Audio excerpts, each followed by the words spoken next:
We've got the chairman of Bank of Baroda, MD Mallya, joining us on the show live from Mumbai. Mr. Mallya, to begin with, at a macro level, do you think that the economy is facing a slowdown due to the continuous tightening of rates by the Reserve Bank of India? And would you say it's correct to say that we may be staring at a 2008-like slowdown? See, the RBI has been very clear in articulating that basically they would like to ensure that the inflation is under control.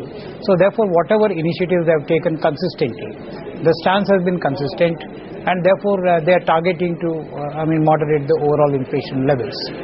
So maybe as the RBI in their recent policy has mentioned, the overall impact of that with the lag should be seen maybe towards the end of the third quarter or maybe by the end of March. So therefore, the inflation which is targeted by end of March to come down to around 7 to 7.5% levels. And to my mind, I think that in the given circumstances, RBI had no other tool to moderate inflation than increasing the interest rates. Afternoon, Mr. Mallya. Thanks for joining in. Now, going forward, do you expect further pressure on interest rates and therefore on the margins of your bank going forward? See, look at the overall interest rates prevailing as far as the lending and deposits are concerned. I think last two times when the RBI has signaled an increase in the interest rates, the banks have not made any changes in their interest rates. So therefore, at this point in time, I don't expect or anticipate any further increase as far as the lending or deposit rates are concerned, but then one needs to wait for further signals to come from RBI before taking any further decision. Right, Mr. Mallya, but how about asset quality concerns? Is there any particular sector where you are seeing stress coming from, for instance, mining, the SME sector, maybe even iron and steel?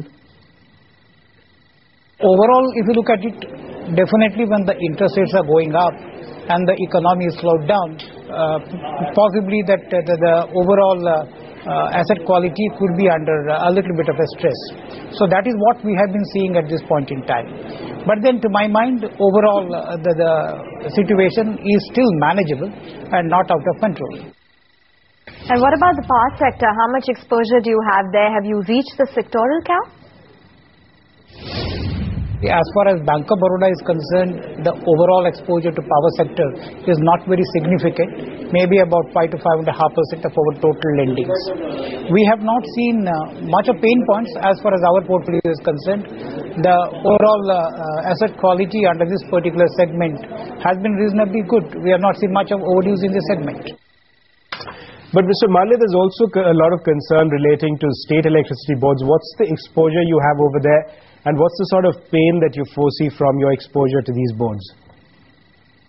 See, as far as our exposure is concerned to the SEVs, we so far have not faced any difficulties in terms of recovery. All the accounts are standard. Not much of overdues have been seen in this particular segment. And even otherwise, overall, I don't think we have a large exposure. Maybe again around 4.5 to 5% of our total advances coming in from this segment. And Mr. Mallya, if you could also give us an indication as to how much total exposure you have in the aviation sector. No, aviation, the total overall exposure of the bank has been around 3,500 crores. Let's see how exactly the overall industry would react at this point in time. Okay, 3,500 crores, but how about Kingfisher? How much exposure do you have there particularly? I don't immediately have the numbers as far as the exposure is concerned, but then Kingfisher still continues to be a performing asset on the books of the bank. Right, and Mr. Mallya, on a separate issue, are you seeing pressure on deposit rates given the sort of competition that we are seeing from other private banks, especially keeping in mind the fact that savings rates have been deregulated? No, not at this point in time. The liquidity is reasonably good as far as the system is concerned, and therefore there has not been much of a problem. Right. We just wanted to get your status on debt restructuring. How many corporates have approached you for fresh restructuring so far? Yeah, generally we have seen an increase as far as the CDR account is concerned, or even otherwise the accounts approaching the banks for restructuring. It is natural to happen because we are in the midst of a sort of a slowdown as far as the overall economy is concerned, and therefore it is but natural that one sees a larger number of accounts approaching the banks for restructuring.